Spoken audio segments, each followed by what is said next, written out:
Ako ang tingin ko dyan, may magkabila. Si Mrs. at saka si Sister. Ay, maganda yan. Si Mrs. at saka si Sister yung kailangan niyang buhatin dahil siya sa gitna.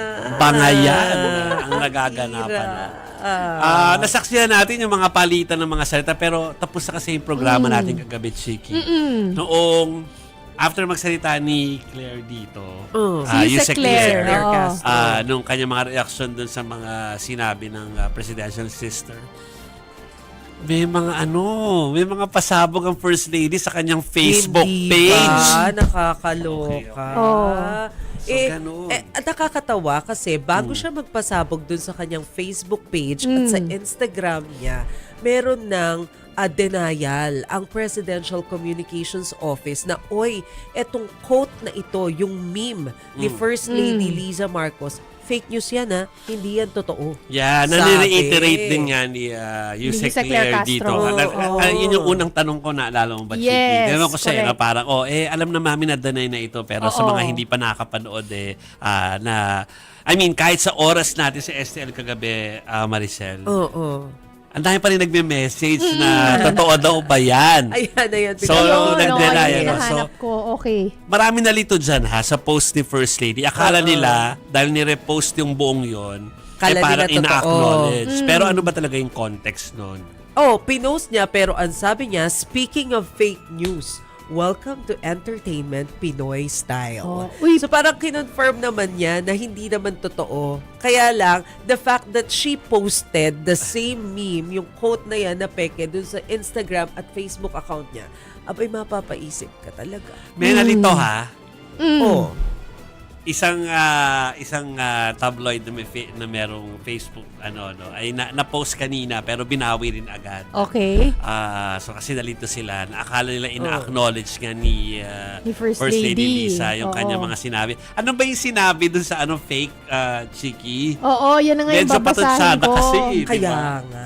Basahin ko nga sana yan kanina kasi meron tayong mga makikinig sa radyo mamayang 10 p.m., di ba? Sabi po, umano ni First Lady Liza Araneta Marcos, I won't argue with you anymore because after all, you're my husband's sister and I respect mommy. Tapos parenthesis, Imelda. Yeah. Pero yung mga statements mo, fake kasing fake na mukha mong retokada. Yeah. Yun yung alleged, Sabihin, Alleged, yan yung oo. kumalat na sinabi na nga po ng PCO, sinabi na rin ni Yusek Claire, at base doon sa post, very late night na post ni First Lady Liza Marcos, ay dinedenay nilang sinabi yan. Pero, kasi continuation na ito merong nauna May nauna Pero yun, Na-post alam mo, ni patama FL. talaga yun. Napatama. Patama talaga Kasi yun. totoo naman na nakipag-meet siya doon sa producers, directors, and actors ng mga foreigners. Hollywood.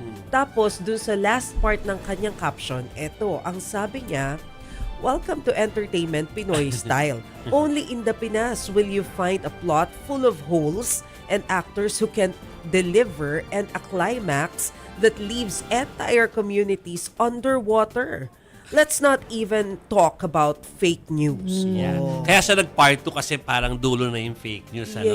Pero yung mga naratibo daw na fake ay hindi fake o kaya ay bebutas. Na natin kasi 'di ba ilang araw natin pinag-uusapan yung ba't ngayon na ito sinabi? Yes. O ba't Right. dati hindi sinabi? Ko. So marami po nakaintindi agad sa social media.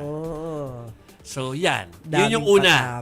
Bali pangalawa yung nirepost niya yung fake na supposedly na card niya. Naku, Chiki, di ko alam kung nasa iyo pero yung hindi tumigil si Senadora Amy. Yes. Nagsalita rin siya today. Uy, sabi niya. Yan. Ay buti, huwag kang huwag kang makipag-argue sa akin. Dapat pasalamatan mo ko. Nasaan na yung quote card na yon? Dapat pasalamatan mo ko dahil ipinilit kita sa kapatid ko. Ayan na pala. I did not post this. Okay. Oo, sabi ni Senator Amy Marcos. Stress mo lang, Chiki, Yes. na ang context niya na sinabi niya hindi niya to pinost pero pinost niya yung fake. Oo, yung fake. Okay. Yes, don't argue with me. You should thank me. Ipinilit kita sa kapatid ko kahit maganda lahat ng ex niya. Ikaw ang pinaka-ugly with biggest tummy full of drugs and wine. And ayun pa, sa baba, importante Ang yun. photos, naka-bold pa nga Oo. bold font. Ang photos na i-edit pero ang hair follicle test hindi nareretoke. Oh, again, ang caption ni Senator Caption niya Amy, na. I did not post this. Oh, thanks. Baka malito kayong lahat. Again, baka malito kayo. I-recap ko. Baka malito sila eh. Lalo na si Barbie, baka magtawag yan mamaya. Asking kung ano ba talaga ang totoo. No? So, in short po, sila ay nag-aaway indirectly. Yeah. Indirectly. Using Using fake quotes. using yung mga fake na lumabas. Tapos, sasabihin nila, hindi nila pinost pareho yun. Pero nirepost po nila yung patutsara sa isa't isa. na fake quotes. Diyos ko po. At talagang nasa level na po ng mga itsura ang kanilang pinagtatalunan. Diba? Parang nanunumbalik tayo sa nakaraang administrasyon Diyos ko. na puro parinigan about itsura. Uy, pero alam mo ha, kanina sinubukan natin na sana imakunan ng statement talaga sina FL at si PBBM. Oh, nandun, di ba? Andun sila pareho, magkasama sila. Oh. With Vincent. Oh, yung pumunta anak nila, Yung oh. anak nila. Eh, di ba pati yung mga anak na damay? Oo. Na sinasabing nang i-encourage daw sa mga pinsan. Inalok daw yung mga pinsan na magdroga. Oo, na magdroga. Oo. Yeah. Kaso wala, hindi sila nagsalita. Yeah. Okay, ha? Maraming mga umaawat. Wag na. Oo. Ganon. Ayaw kasi i-dignify nga. Di ba? Sa Lagi ganito yung sinasabi. Kaya nga, gusto nila idaan sa ganito, Mase. I-repost nila ang mga hindi nila masabi. Siguro magkakita nila, uy, okay to ah. Sige, repost ko to. Pero hindi ko sinabi. Ako naman sasabihin ko na tatawa-tawa rin ako rito, no? At I'm sure marami rin pong netizen at mga viewers ang tatawa-tawa po, no? Yeah, let's enjoy this. Kung gusto nyo magpa-popcorn dyan, sige, mag-popcorn tayo while watching all this kaguluhan ng mga teleserye. Pero huwag natin kakalimutan na meron pa tayo iniimbestigahan ng mga ninakaw na pondo. Yes. May mga proyektong hindi natuloy. At saka meron pa po mga hindi nakukulong.